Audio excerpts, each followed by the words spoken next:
to the DolphinsTalk.com podcast, the most listened to daily Miami Dolphins podcast on the internet.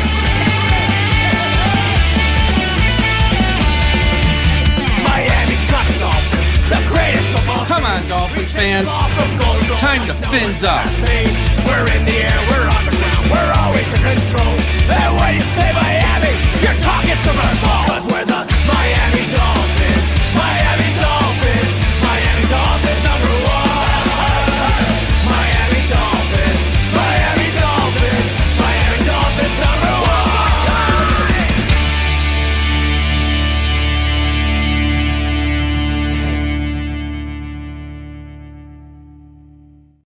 Hello, Miami Dolphins fans. How are you today? And thank you for listening to the DolphinsTalk.com podcast on this Thursday evening, June the 5th. Yes, we're live with a live show. I'm your host, Michael Leva, joined by some old friends, Ashley, the 305 Sports Babe, and her husband, Lou. You can follow them on Twitter at 305 Sports Babe and at Lou_from Guys, how you doing tonight? What is going on? We are, we're excited to see you, obviously. Yes. Such a great friend of ours. We're Stanley Cup finals, right? Even though last night didn't go as we wanted, but we're still pumped that we're in the Stanley Cup for the third time in a row. So we're good. How are you doing, Lou? Doing great, Mike. Great to see you. And listen, football's right around the corner, so we are excited about that. Obviously, that's why we're here. We all love our Dolphins, and so we're excited for the season to start. Yeah, and it'll be here before we know it. I can't believe it's already June. And right before we know it, it'll be training camp. And once you're in training camp, just start the season at that point. Because you're going to have preseason games. It's going to be crazy. So we're going to talk about a lot of stuff tonight. Before we get any of that, let's get a little bit of business out of the way. If you're watching on YouTube right now, or even after the fact, do me a favor, smash that like button. Take a minute, top of the show, smash the like button. Also, make sure you're subscribed to the channel. Also want to give a shout out to the sponsor of today's show, Caneswear. Everyone go to the website, caneswear.com, for the best and most affordable Miami Dolphins apparel on the internet. Father's Day is coming up. If you got to get something for dad, go to caneswear.com. If you're in South Florida, stop by their store at 2655 South University Drive in Davie. But again, if you need something for the Miami Dolphins, as always, the Miami Hurricanes, your hopefully soon to be Stanley Cup champion, two-time Florida Panthers, the Heat, the Marlins, and all of the colleges in the state of Florida and the professional teams in South Florida, caneswear.com is the place to go. All right, guys, let's talk some football. It's been an eventful offseason since we last spoke here. A lot of changes, a lot of stuff happening with the Dolphins. Let's start off with two of the more current events happening right now. Let's start with Jonnu Smith. As I don't know if you guys heard today, this afternoon, Albert Breer, senior NFL writer for Sports Illustrated, he thinks Smith is going to Pittsburgh. It's kind of already a done deal. And he also feels that Miami should move on from him because they're in a bit of a reset. Let's just call it a rebuilding year. So it sounds like Smith's going to be gone. This news kind of took everyone by shock like a week ago. It's only a week old. It seems like it's been going on forever. What's your thoughts on Jonnu Smith most likely no longer being a member of the Dolphins? I'm not ready to let him go. It's too soon, right? I think that's kind of like the consensus. I know that people are saying, hey, what are we going to do? The rumor train's going around. We've been on the rumor train with Jalen Ramsey. The Dolphins are the rumor train, the Tyreek Hill. But for some reason, this Jonnu Smith one is stinging, right? Look, he had the best season for a Miami Dolphins tight end in their history. Yeah. And so to get let go, part with a guy like that is a big deal. You got to go back to Reddy McMichael before, almost 20 years ago for a season of this that he just had. And so it stings and it's tough to take.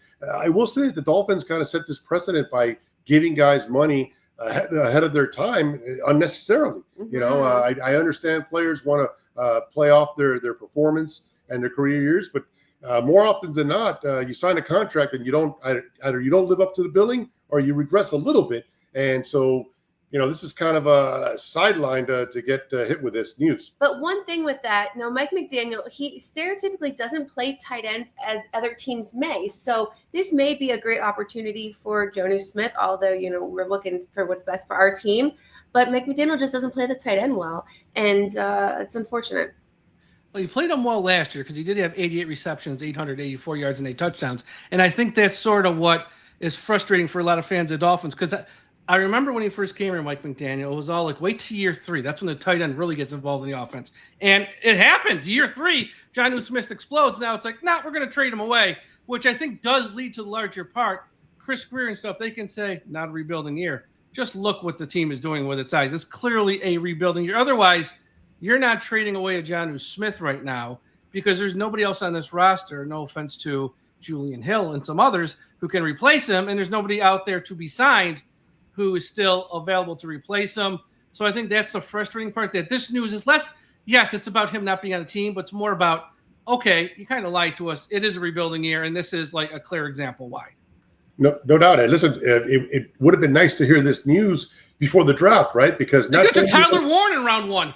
Yeah, or Mason Taylor, right? I mean, I know people, are upset that he's joining the Jets like his dad did, but look, if this news was given to the Dolphins prior to, it might have affected the way they drafted. But you're right; it's just unsettling to get this, and a team that needs a lot of help in a lot of areas, they just cannot afford to lose a player of his caliber. And we're seeing Pittsburgh in December too. So if he doesn't have another caliber year, and then we see him in December when that game could mean a lot, double whammy there. I'll tell you something.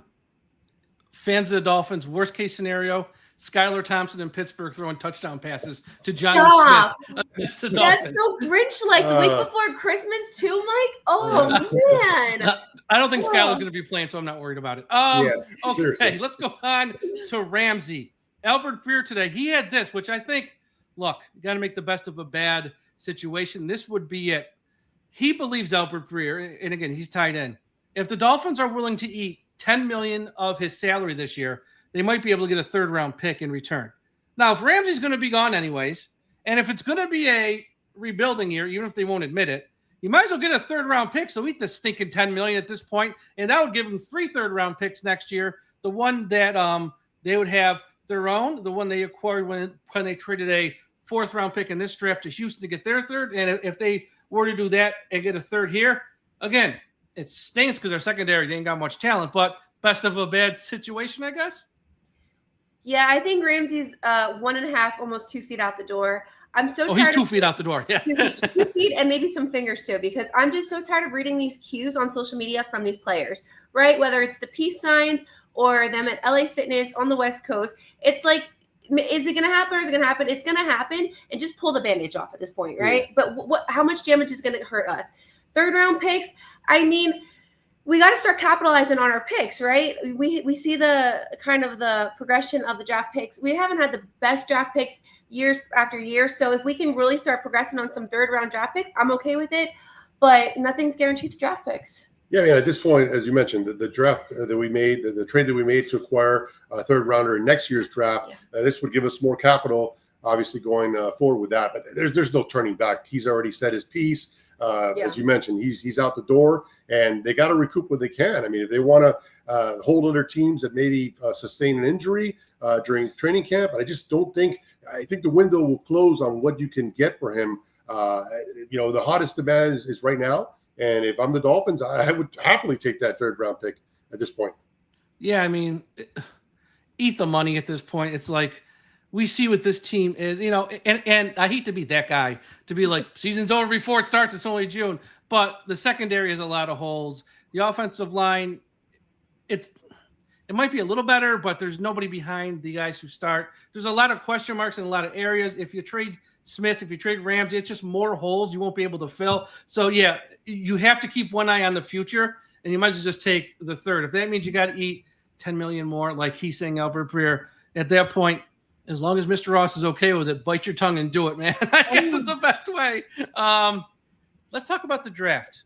In previous years with the draft, Miami's been, kind of like they want the speedy guy, they want the flashy guy. This was a meat and potatoes draft. They got some bitches in this draft. Kenneth Grant's a big boy. Jonah, and I'm gonna try to say the last name right, Savanea, however you pronounce it. He's a big guy. They got Jordan Phillips is a big guy. They get the kid in round 7 from Georgia Tech. Zeke.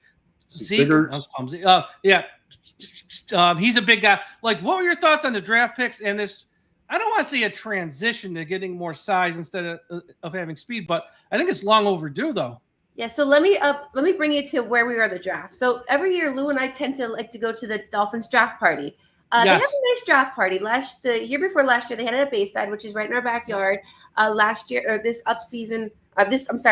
this year they had it in Doral, and we met our friends like Lisa Siegel, who was fan of the year. Oh, I love Lisa. She was the My girl. best.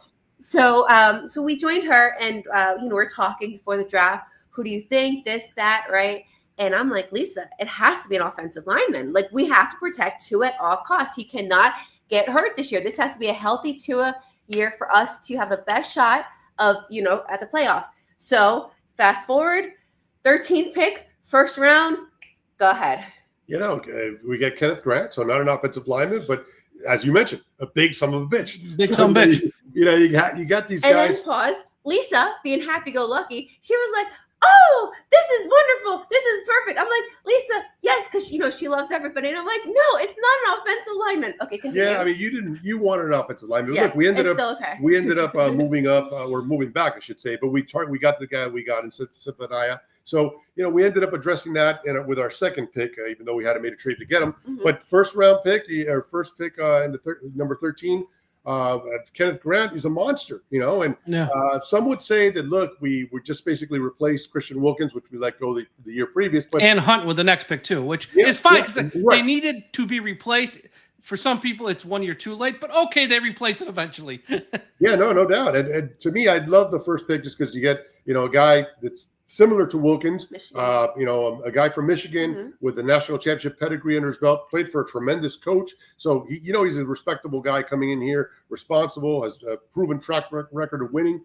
And again, just a big guy. So, and this is the model that just produced a Super Bowl winner in the Philadelphia Eagles. Offensive line, defensive line, monsters. And so that's what we needed. We needed to get big bodies to, number one, as Ashley mentioned, protect Tua, and number two, disrupt what's going on the other side of the ball, specifically in our division, where we're facing the reigning MVP, Josh Allen, twice a year, as well as Lamar Jackson, as well as Jaden Daniels, Joe Burrow. You go up and down the schedule, quarterbacks, all around. We gotta get to those quarterbacks, and this is the way to do it. So we drafted Grant, and then you mentioned we got Phillips, we got Biggers, so we got guys that we can rotate in and out and keep fresh legs, so they can pursue the quarterback all the time. Ewers, that new quarterback from Texas. Yeah. But that's Quinn Ewers. Quinn. That's interesting, right? That's just the mention. That's interesting. He is interesting. He has a fascinating story. He was coming out of high school, the number one recruit in the country, not the number one quarterback recruit. Out of all the positions, the number one recruit.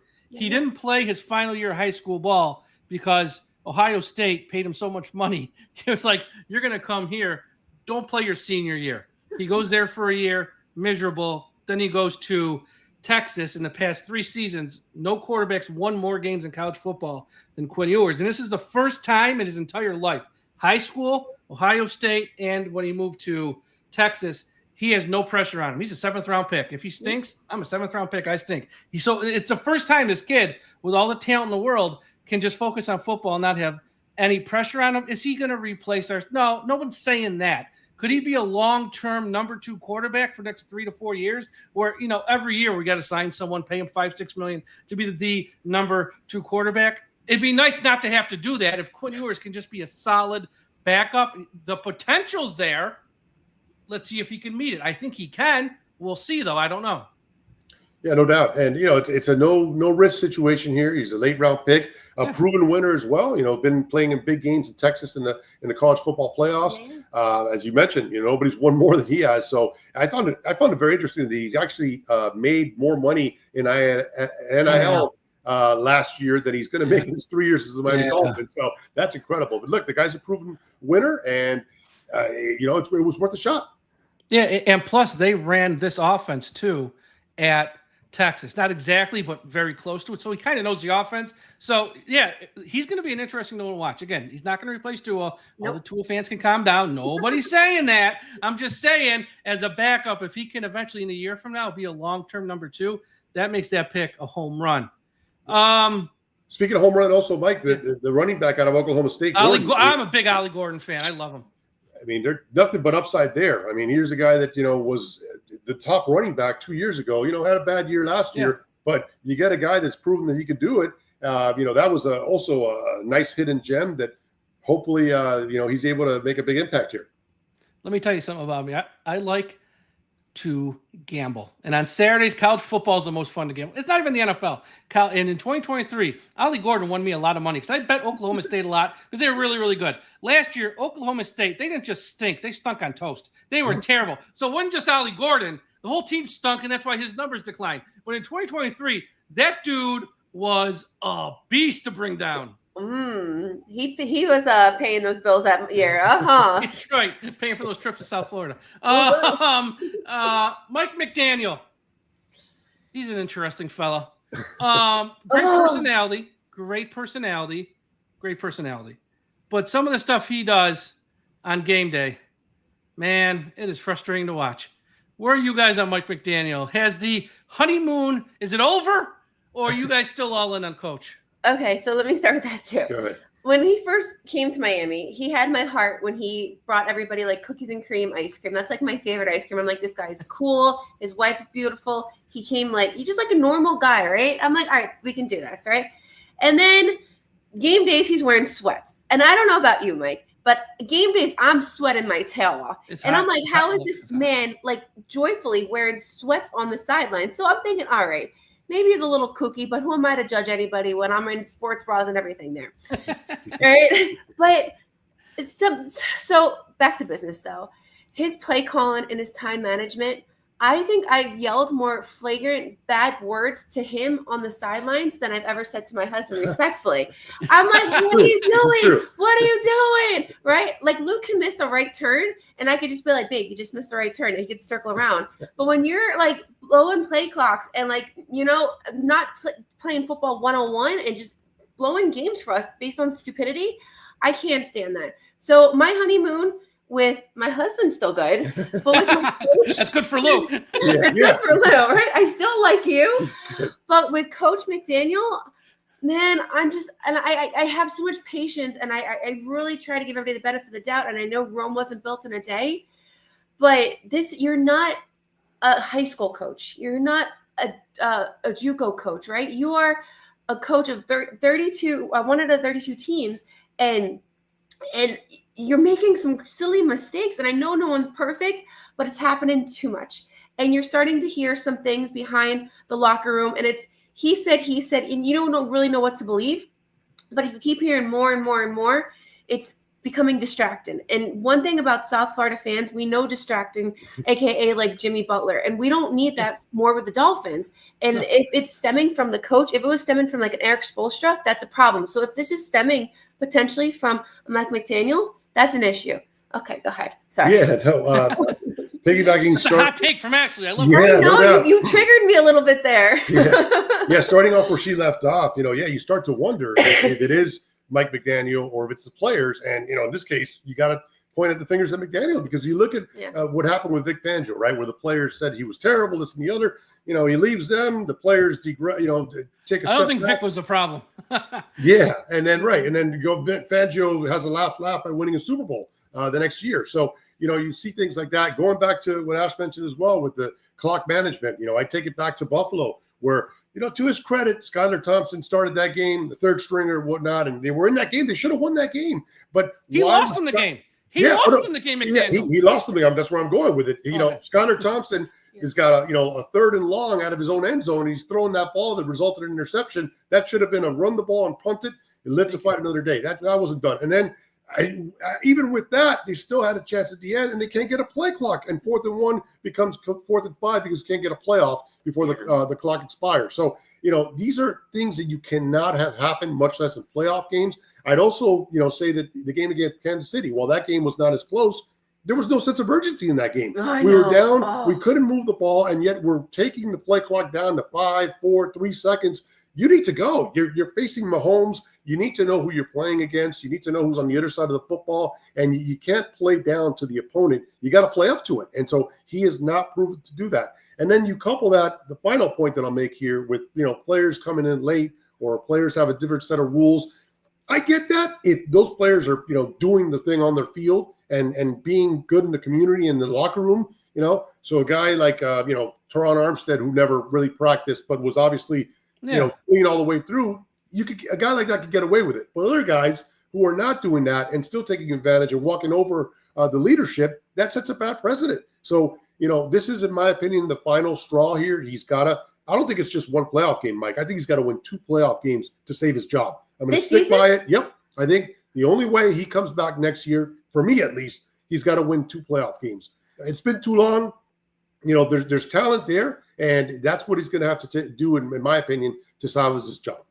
Yeah, and that's going to be tough because this is the least talented roster he's going to have since he's been in Miami. If you look at that 2023 roster Miami had, and I know guys got hurt, and fine, that's why they didn't go far enough. I get it. But that roster was loaded with talent. This roster, can you name if one player in the Miami Dolphins secondary came to your front door right now and knocked on, you wouldn't recognize him. Because you can't name anyone in their secondary. We're June 5th. They're not going to go at 4 or 5 guys. The guys who are still out there are either old or hurt. The secondary is a big issue. Up front on line, I like Grant. I like all the kids they took in the draft for defensive line. And Zach Sealer, who, by the way, is not participating in OTAs because he wants a new deal, FYI, and a bunch of rookies. And great, we got young rookies we like, but so you have a secondary with a ton of question marks and a bunch of rookies with Zach Sealer who doesn't seem to be happy on your line. Hey, Mike, go win a few plays. It's going to be tough. I mean, I'm not saying it's impossible. Anything's possible. We've seen that in the NFL. But good luck. And then you got to get to the other side of the ball. You need your starting quarterback to stay healthy. Start lighting candles for that. Start saying prayers with him.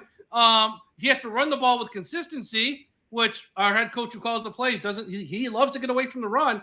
So there's a lot of boxes that need to be checked for them to win a few playoff games. I'm with you. He better do something this year because I'll tell you right now, at the end of the year, if it comes down to Greer or McDaniel, Chris Greer is your undefeated reigning champ. He's here no matter what. He was here through Gase. He was here through Flores. And he'll survive McDaniel too. McDaniel ain't winning a power struggle with Greer. I promise you that. But who's there? I mean, as a head coach, where do we go? Do we go for a veteran coach? Do we pull somebody out of the weeds? Do we pull, what do we do? Like, is the grass going to be? This is the problem. Here's the problem. No one wants to work with Ross and Greer. So you're not going to get a qualified candidate like Mike McCarthy's out there. Say what you want about McCarthy. Won a Super Bowl with the Packers. Won a lot of games with the Cowboys. Heck, he'd be the best coach we've had since Jimmy Johnson. He ain't going to come here and work with those guys. Super like, no thanks. What they'll probably do, and I'm not sure how this works, promote Anthony Weaver. And everyone loves Weaver, but if you just got the head coach fired because you can't stop anyone on defense, I'm not saying they won't, but because you got no secondary, like how you going to promote the coordinator which played a part in getting the head coach fired? It's like that's dysfunction. So I don't know if that would even happen, but they love him down there. So it's like, I don't know who you're going to get another Adam Gase, Brian Flores, Mike McDaniel, unproven type, first-time head coach. You're going to have to live with the growing pains. That's probably what they're going to have to go to because the situation isn't ideal to get a proven, reputable guy with a strong resume. Yeah, no, listen, I agree. You said it best. Why coaches don't want to come down and coach under Ross and Greer. The big example of that would be Jim Harbaugh, right? There was a flirtation there, and Ross is a Michigan man. So you would think if anybody, Ross would have been the one to be able to pull him back from Michigan to join the NFL again. And instead it's the Chargers. So if he couldn't even get a guy who, you have to have a good relationship with, you couldn't get him on board. And then look no further than this offseason where we kept McDaniel, we'll see. Like I said, his job's on the line. We didn't get Mike Vrabel, and Mike Vrabel's another guy who a lot of people like. And I'll tell you what, if we finish behind New England this year, people are going to be, up with a bunch there because you had a chance to maybe get Vrabel, a guy who, by the way, with Tennessee on Monday Night Football twice in a row, pretty much demoralized our season, derailed our season. So if anything, that's the guy that should have been brought in. Yeah. And there are other guys like that out there. But again, as long as Greer is here and he has some sort of power, it's going to be bad because there was even that rumor back in like January, right after the season, that Chris Greer might go to like a senior VP or senior advisor role. Okay, he's not the GM, but he's going to pick the GM. He's going to pick the coach. He's still here is the point. So as long as he's here, that's going to be an issue because whoever he handpicks, he's probably going to be the puppet master telling them what to do. So yeah, let's hope we don't get to that. Let's, You know what? Let's stay positive for the rest of the show. Yes, Let's let's hope do the it. Dolphins It's go like so 14-3 toxic. and This win. is happening like in a regular Fortune 500 company. Like it should not happen. Like why is this happening with the Dolphins? Because you have an owner who's in his 80s who's concerned with real estate properties more than the football team, and he handed over the team, not handed over the power structure to people who've just failed, and he's refusing to take it back from them. I like to joke it's weekend at Bernie's, which it kind of is in some ways, but that's kind of what we're living through right now until it's over. All right. Real quick here, shout out to everyone watching and listening at the I Am a Miami Dolphins fan Facebook page run by the great and talented Carlos Hernandez. If you're on Facebook, please be sure you are a part of the I Am a Miami Dolphins fan Facebook page. Shout out to everyone watching and listening at finheaven.com. Everyone go to finheaven.com. Also, wherever you're listening to this podcast, Apple Podcast, Spotify, YouTube, iHeartRadio, Podbean, wherever, we're on all of them. Subscribe. I got a few surprises coming up in the next week or so, some special guests you won't want to miss. All right, guys. Season's coming up. That's when you guys really go to work. 305sportstravel.com. You guys are very good at preparing these trips, these packages for fans of the Dolphins to see Miami on the road. You pick a few games each year. This year you got the road game with Atlanta, I see, the road game versus the Bills, which we're going to talk about in a second. And then the Pittsburgh game, which picked up a lot of juice here with this Rodgers news and possibly Jonnu Smith. Tell the people what they get when they go to 305sportstravel.com, how it works. Give them the sales pitch. Definitely. Okay. So Lou and I, my husband and I, are CEO of 305 Sports Travel. We started this company about 2 years ago because we love the Dolphins and we love to travel. And we're good at traveling. And people are like, hey, let's put things on together. And I like putting on parties on the road. So that's how it kind of started. And then it kind of branched out. So you mentioned we get busy kind of now. It actually starts a little before that because what happens is, the schedule gets released usually the second week of May. Well, Lou and I can talk weeks and weeks before that saying we want to go to all these cities. But when that schedule drops, everything can change. For example, last season, we had all hopes of going to Green Bay. We're like, this is what we're going to do. Lambeau, Lou was talking, doing tours and everything. And Rough that trip fell. And then Thanksgiving. Yeah. And then, so we're like, it's so hard to do trips during the holidays. That's one thing we really stay clear for because we like to spend time with our families during the holidays as well. So that's one thing we stay away from. So when the schedule gets released, that's when the work really gets going because before that, we don't really know. We have ideas where we want to go, but until then, it's hard to say. So what we do, Dolphin away game packages. We pick 2 or 3 games that we like to go. And we do tickets, we do hotels, and we do excursions based around that and parties. The excursions is a new thing we're doing this year. So for Atlanta, we have lower level tickets. We have a hotel block, and we're doing a Fins Fan Social the day before the game. So that trip is in October. The hotel block is from October 24th, Friday, and the trip runs to Monday. So we usually do 4 days, 3 nights to give you enough time to get to the city, enjoy it. Just long enough, actually. Just get in, spend some time, go home. You don't want to spend the whole week there. Yeah. Exactly. So it's a good 4 day, 3-night trip. So the trip will start Friday and you go home on Monday. Our social will be on Saturday, and with our tickets, we have a whole block of tickets together. So Fins fans, that's a big thing. When you go to away games, you want to sit with other fans of your own team, right? Yes. Because and not that it's always hostile, but it's just good to bring that energy. It can be hostile. Yeah. It can. Yeah, depending on where you go. Okay, if you are going to No. Baltimore or Philadelphia, maybe. But Atlanta, we're really excited about this one. So for Atlanta, we have, again, the ticket, the hotel, and the social all together where you book it through us. We take care of it all. So pretty much you show up to the hotel. We have your basket ready for you, a nice welcome basket. Your game tickets will be sent to you electronically. They come with a $10 food and beverage voucher per each ticket. And then you show up at the social for Atlanta. Now for Pittsburgh. Yeah, so you mentioned Buffalo as well, but we'll get to that. But yeah, for Pittsburgh, we got a lot of great things. We actually did an excursion or a tour, if you will, in Houston last year, where it was phenomenal for me. We toured the Rice Stadium, which was the last venue to host the Dolphins Super Bowl win. Super Bowl, yeah. So, and because it is a very old style venue, it pretty much is the same as it was back then in 1974 when the Dolphins won that Super Bowl. And so we were able to tour the locker rooms where the Dolphins won that Super Bowl, where the Vince Lombardi trophy was handed out. So that was a really cool deal. And we're trying to do something with Pittsburgh as well. For Pittsburgh, we're going to be doing the Dan the Man Experience Tour. So we're doing a bus tour showcasing all the stops where Dan Marino was made his living in Pittsburgh before he came to us in Miami. His high school, his college, everything Dan Marino that you want. We're also doing a special comedy show. Our good friend and Dolphin fan, Oscar Colazzos. He's a New York performer. In you know him. Yeah. Comedy, and he also is, like I said, a diehard Dolphin fan. He's done work with the MetLife Takeover people. So he's going to be doing a comedy show for us in the weekend in Pittsburgh. And we're also going to be doing, we have to have an answer for the terrible towel, right? Well, a lot of people forget that the Dolphins were actually the ones that inspired the terrible towel. So it was white, but yeah, we did. Yeah, exactly. The white thing, not so much, because it means like you're waving the white flag. But exactly. Look, the Steelers' terrible towel came out in 1975. The Dolphins had it out in 1971. It was called the Horrible Hanky. We're working on a name that we're going to name it, but we want to have a rebuttal to the terrible towel for our game on Monday. Orange is a good color. Go orange is a good color.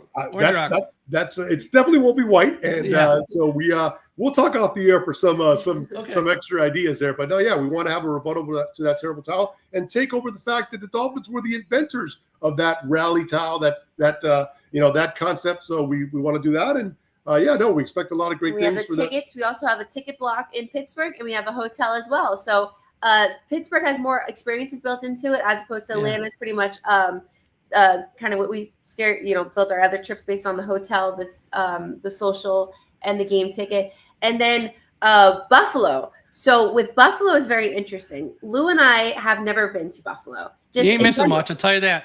Oh yeah, you are. I live 2.5 hours away. I'm up in Syracuse. I live 2.5 hours away. I used to go all the time.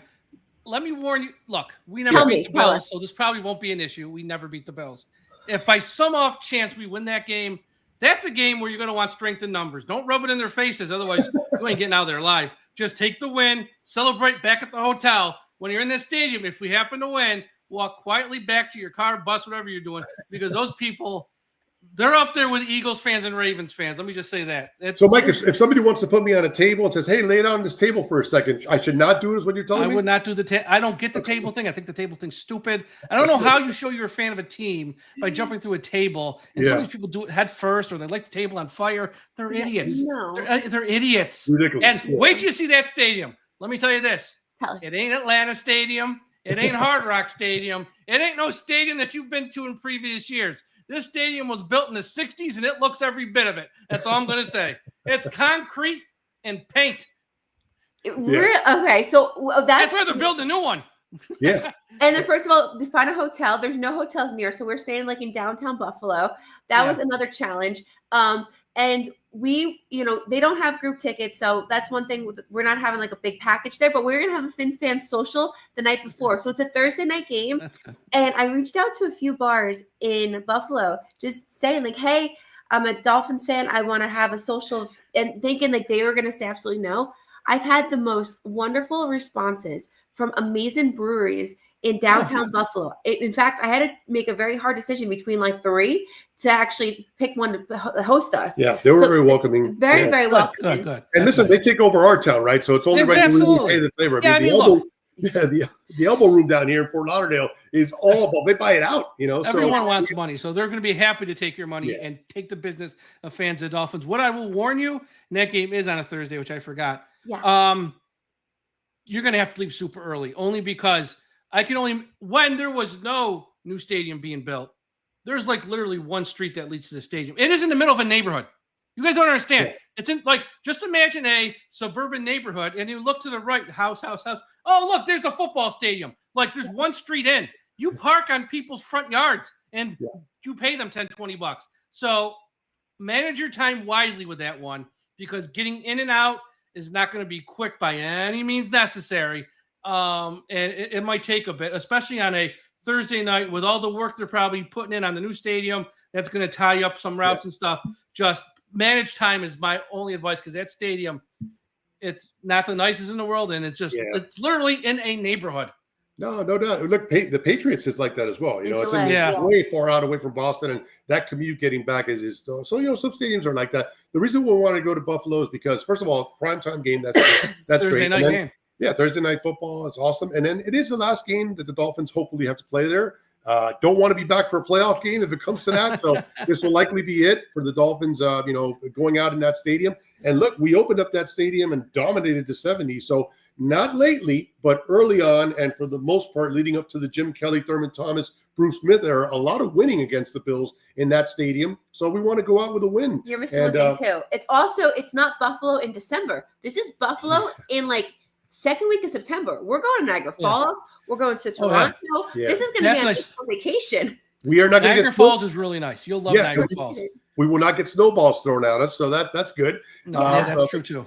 Yeah, it's gonna be a nice trip. We're excited to see it. It should be fun. So, that part of it.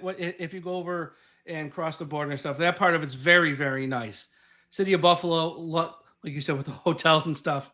You find a Holiday Inn Express maybe. It's a little, that city's rough. Hey, here's what I want to ask you about too, because we're probably going to see them that game. Miami won't be wearing them. Miami's probably going to be wearing it the following week versus the Jets.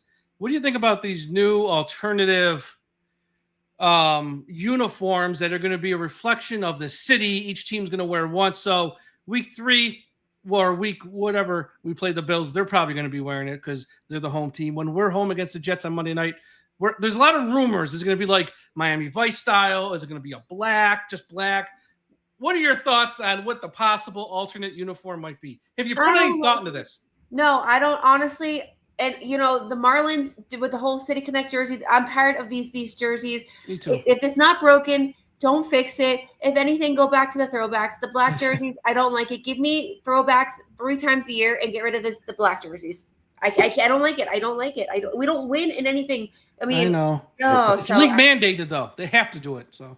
Yeah, no, right, and it's a new thing that they're doing. I think it's called the Rivalry Series uniform. Rivalries, that's what it was. So they're going to have they're starting with the AFC East, and I think another AFC East and NFC West this year. Right, so they're going to be the first ones to do it, and then the other teams will be introducing them in future years. I get it; it's a gimmick. To me, look, I hate to be the guy, the old guy on the lawn. Get off my lawn guy, but I love the throwback, the original. It's the one that we. Lou, you and me, buddy, we're brothers, man. That's me. Man. We won in those colors. We won with that logo. To me, this new logo, it just doesn't represent anything other than more misery and losing. It looks more like a whale, if you will. At the end of the day, man, if we win, anything looks good. But go back to what got you your name, your respect, the glory years. It's all with that old logo, the old, the aqua and orange, the color scheme, everything about it.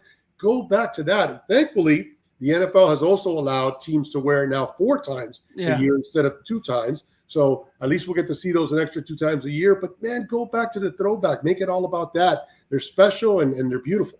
Yes. Yeah, I am with you on that. I am team throwback all the way. I often say, I know of late we haven't been great, let's just say.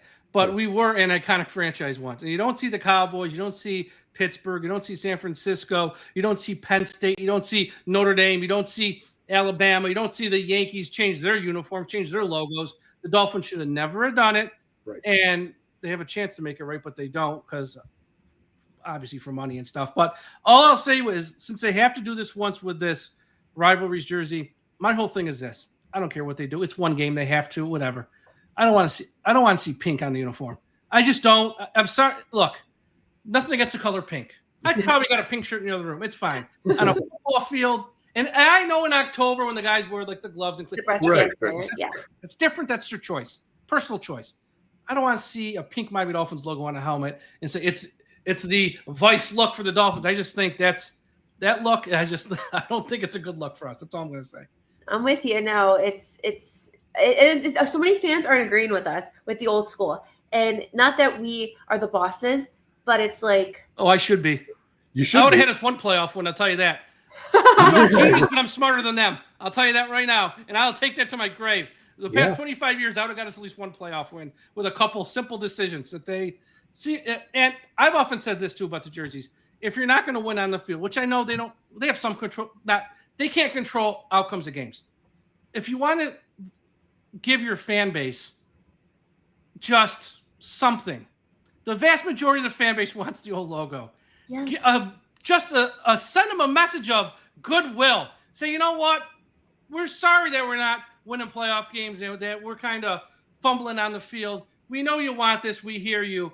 Here's your logo full. It's like nothing.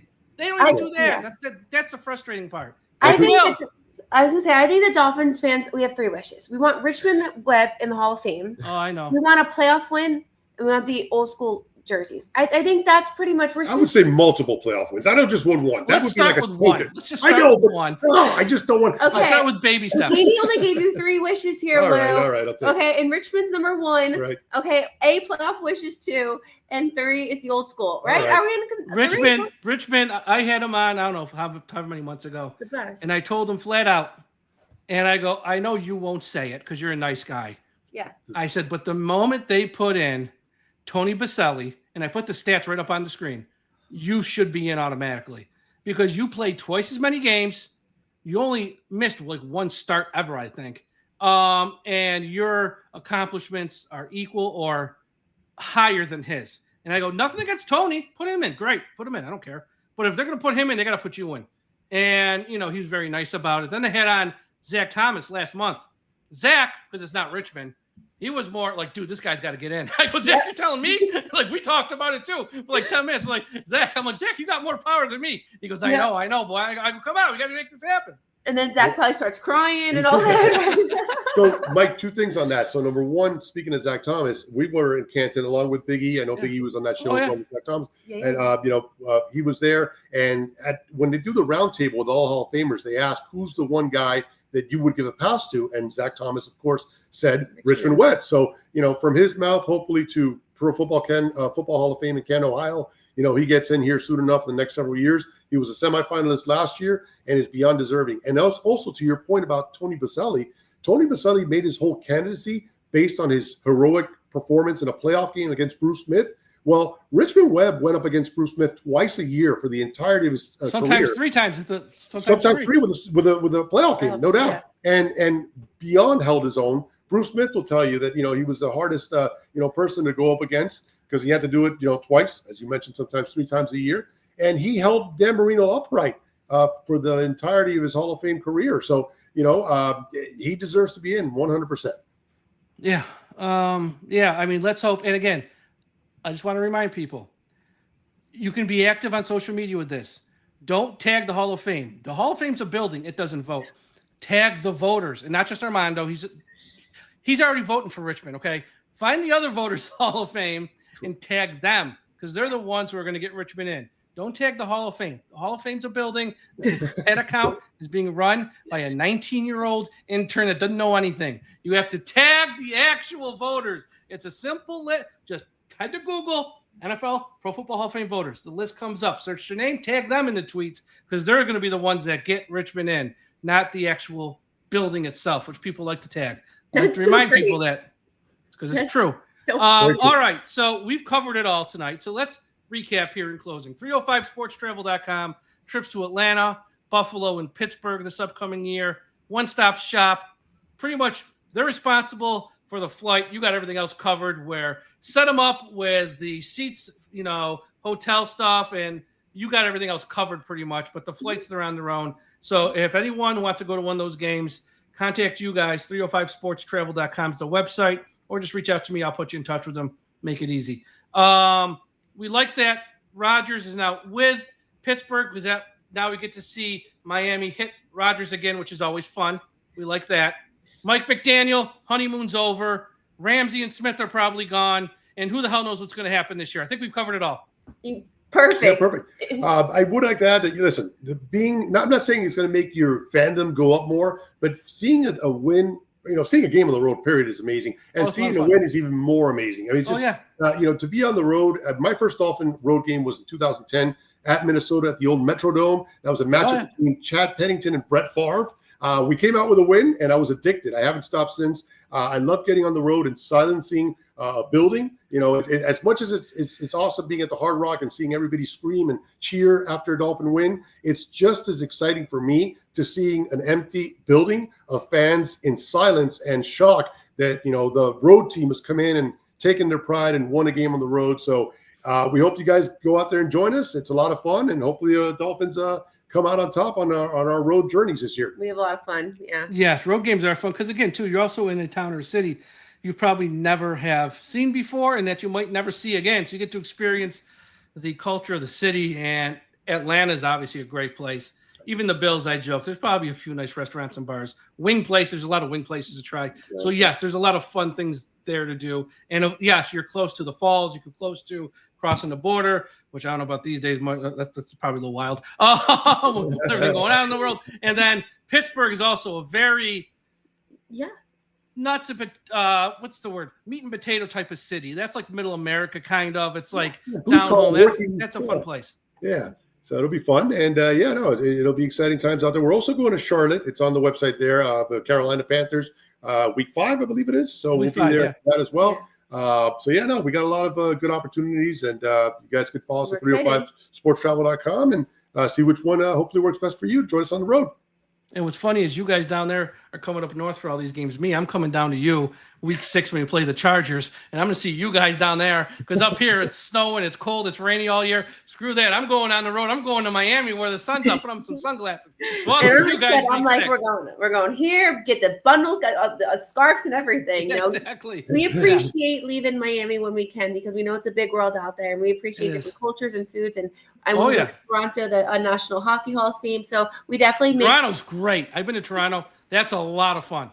I cannot wait. I heard it's like a little New York, but there's so much. So I'm really, really looking forward to that part of the trip, especially. Toronto's a ton of fun. I went there. It was awesome. But yes, guys, thanks so much for a few moments every time. Again, 305sportstravel.com. Ashley on Twitter, X at 305sportsbabe, and Lou at Lou_from Dade. Everyone, thank you for watching and listening. Have a great Thursday night. We'll talk to you again after a while. And folks, don't forget, must put an end to highway profanity.